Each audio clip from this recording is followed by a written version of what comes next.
Long before his name appeared in the Chronicles of England, Ubba was already part of a violent and uncertain world shaped by sea routes, shifting loyalties, and the rise of the great heathen army.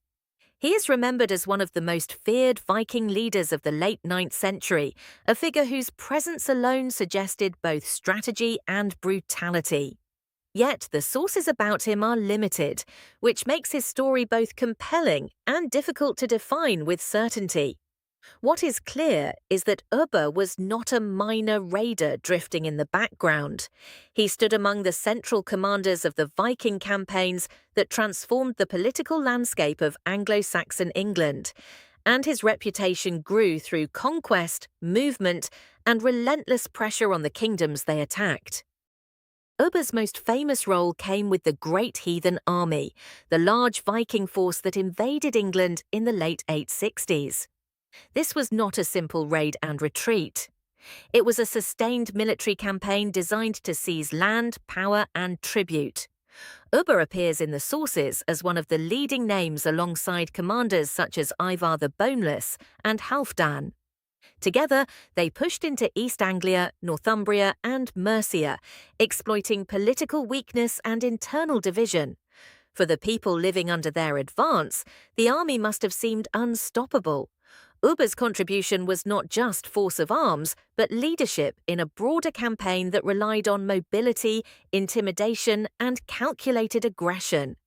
In this period, he helped turn Viking power from occasional coastal attack into a deeper occupation of English territory. The most dramatic chapter in Ubba's story ends at the Battle of Sinwit in 878, where his forces met resistance in Devon. According to the Anglo-Saxon Chronicle and later traditions, Ubba led a Viking detachment against a West Saxon stronghold, expecting an easy victory.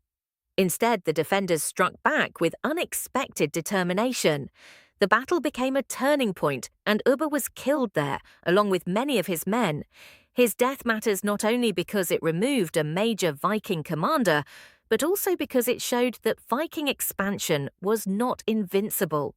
Even if the sources are sparse and sometimes uncertain, the outcome is clear enough.